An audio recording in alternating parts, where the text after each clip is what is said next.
Je pense que ça c'est plus quelque chose que j'ai dit sur l'ensemble de ma carrière parce que je n'étais pas destiné à être là-bas. Nul, nul ne m'aurait vu là-bas il y a 20 ans plus tôt. Donc, ouais, ça reste quand même magique. Quand on voit il y a 20 ans plus tôt et on regarde aujourd'hui avec un peu de recul et tu te dis, ah ok, waouh, comment est-ce que ça s'est fait? Comment est-ce qu'on en est arrivé là?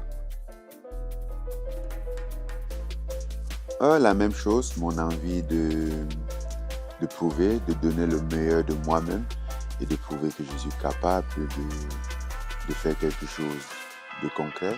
Aussi, être discipliné envers moi-même, être responsable et faire un métier, comme tout le monde. Il n'y a pas, il y a pas un moyen particulier de gérer la pression au niveau parce que chaque chose vient avec... chaque chose est différente, tu vois, et tu dois le gérer à sa manière, un peu chercher la solution qui correspond à ce sujet particulier, à ce problème particulier. Parce que le problème, la solution qui a résolu ce problème-ci ne peut pas résoudre celui-là, tu vois. Donc, c'est particulier. Et vu que ça ne demande pas ton consentement, tu es obligé de faire avec. Tu dois faire avec, que tu le veuilles ou non, tu dois faire avec. Parfois elle est haute, parfois elle est un peu raisonnable, parfois elle est plus haute. Tu fais avec, tu fais de ton mieux. Je pense que l'idée c'est de toujours vouloir essayer de faire le mieux sans toutefois agir avec émotion, avec colère et être laxiste. Je ne pense pas trop au mot legacy parce que on est dans un monde aujourd'hui. Je trouve que ça c'est un peu un mot qui est un peu utilisé dans le mauvais sens parce que sous peu qu'on a fait un truc aujourd'hui, on parle de legacy, ça va entacher. Legacy, je le fais ici. Et pourtant, tu te rends compte que des gens qui ont vraiment laissé une legacy, ce ne sont pas des gens que durant leur vie, ils étaient acharnés sur le dos d'une legacy. Ils ont juste mené leur vie, ils ont donné le meilleur d'eux-mêmes et ça a construit leur legacy. Le legacy, c'est pas quelque chose où tu construis en disant « Ok, je construis ma legacy ». C'est ce que tu as été dans ta vie et ça, c'est quand même quelque chose qu'on fait la somme de ça à la fin. Pas pendant que tu y es, tu y penses « Oui, je suis une légende, je serai une légende ». Non. Les légendes, pour la plupart du temps, c'est même quand ils sont morts qu'on se dit « Ah oui, il était une légende ». Ils deviennent même légendes étant morts, mais pas de son vivant. Bien sûr, j'aurais toujours besoin de me prouver que je peux donner le meilleur de moi-même en toutes circonstances, que je peux rester discipliné en toutes circonstances, que je peux être... permanent et que je peux demeurer résilient en toutes circonstances parce que effectivement c'est plus facile de faire tout ça, de faire certaines choses quand tout va bien. C'est tout facile, c'est très facile d'être acharné quand on a faim.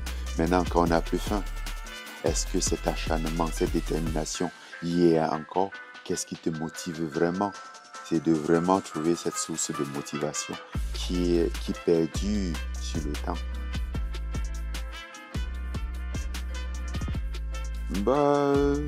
Pour ceux qui vont se rappeler de moi,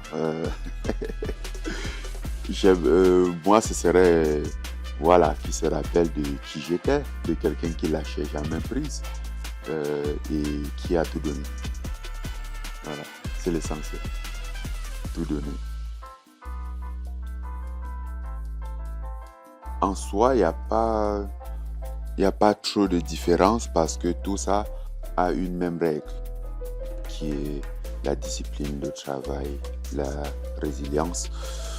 Mais dans certains cas, encore au jour d'aujourd'hui, bien que le MMA avance bien, mais ça va être un peu la différence qui est palpable, peut être un peu l'aspect financier. En ce moment, fondamentalement, rien, parce que je pense que je savais déjà la base sur moi-même.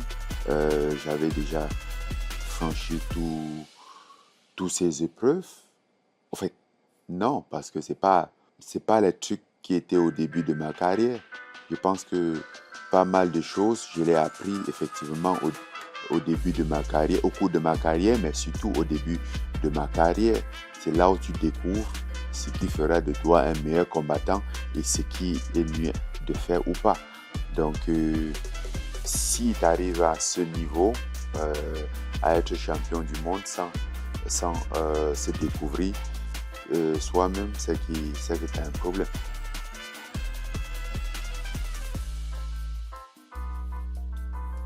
Ce qui me fascine le plus aujourd'hui avec les combattants africains, c'est de voir déjà pour la plupart qui n'ont pas de ressources, ce qu'ils sont capables de faire avec le minimum qu'ils ont, ce qui est très impressionnant.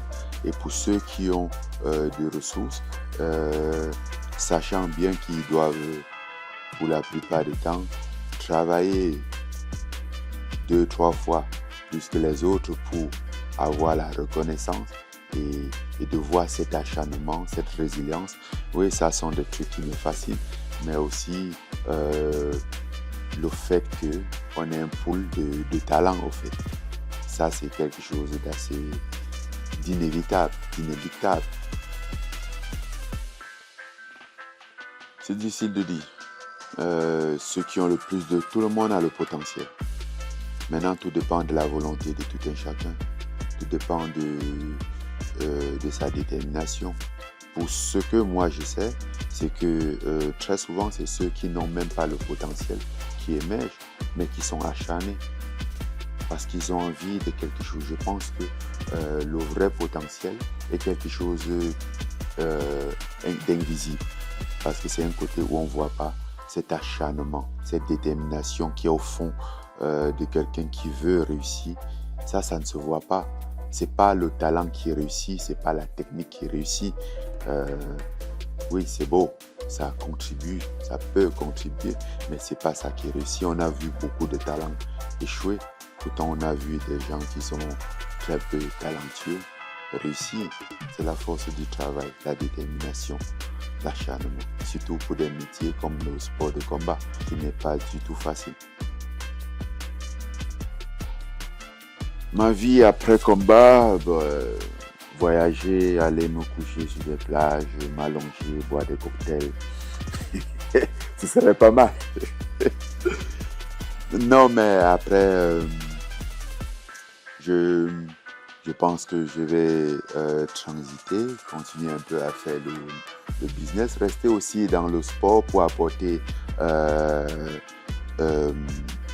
mon expérience, mon expertise en la matière, essayer d'accompagner, surtout en Afrique. J'ai bien l'intention de contribuer au développement de ce sport en Afrique. Parce que, contrairement à moi, la plupart des combattants n'auront pas l'opportunité que j'ai eue et ne seront pas obligés de passer par ce que je suis passé. Et ça, j'aimerais quand même apporter ma pierre à cet édifice, contribuer à ce que l'écosystème continental soit bâti et indépendant. Et faire mes petites affaires à côté. Je ne suis pas contre des bons deals, des bonnes affaires. J'aime bien les affaires. Monter mes petites entreprises, des trucs auxquels je suis passionné. À tous les investisseurs. Malheureusement, j'ai rien de planifié, j'ai rien de concret. Comme 2025, il est passé, j'ai pas eu de combat, j'ai pas de nouvelles du PFL côté MMA et pas de combat assez concret pour côté boxe. J'espère que ce ne serait pas le cas en 2026 parce que j'ai l'intention d'en faire encore quelques combats avant ma retraite. Je me donne jusqu'à 3 ans par là. Ouais, je pense que 3 ans. 5 ans, être un homme d'affaires avéré, ouais, solide dans les affaires, avoir 2-3 entreprises en cours. Si ça se trouve, peut-être en train de prendre des cours ou, je sais pas, un business management. Ça m'intéresse bien d'approfondir ma connaissance sur ça, de pouvoir mieux structurer, ou un project management. Pas mal. Ouais. Après, j'ai pensé à d'autres trucs comme banking and finance, mais ce serait peut-être trop long.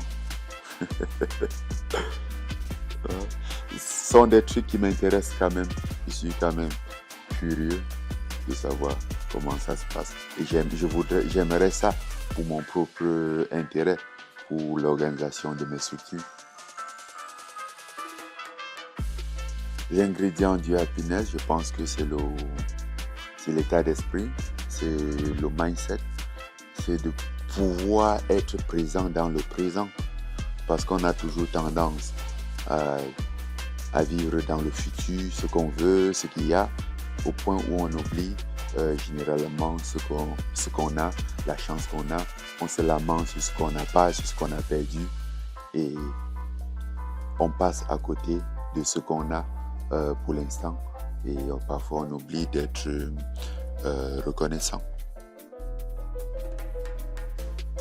Non, je pense que la définition du succès n'est pas quelque chose qui est changeable. Après, on peut le designer en fonction des personnes, mais c'est plutôt fondamental. On va être d'accord que dans le succès, peu importe la nature du succès, il y a la discipline. Ça n'existe pas de succès sans discipline. Il y a, pour un succès qui doit perdurer, il y a une détermination. Tu vois, ça sont des choses qui sont inévitables. La détermination, la discipline, la résilience.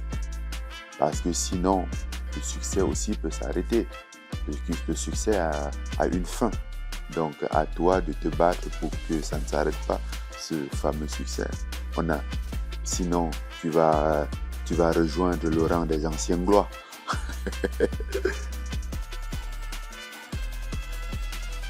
Je pense que l'environnement aussi impacte notre résilience.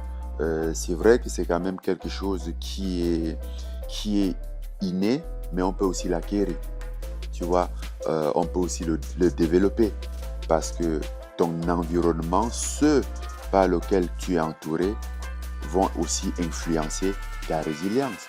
Il a souvent été dit que l'on est plus ou moins la moyenne des 5 personnes dont on fréquente le plus. Ça parle de l'environnement. Et ça, c'est ce qu'on va trouver au Cameroun, parce qu'il y a la résilience chez les gens.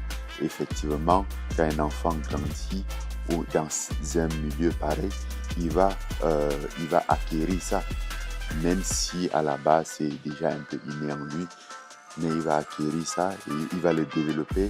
Et ça va forger un caractère qui va être très utile dans la vie. La chose dont je serais le plus fier, ce serait d'être résilient et rester résilient.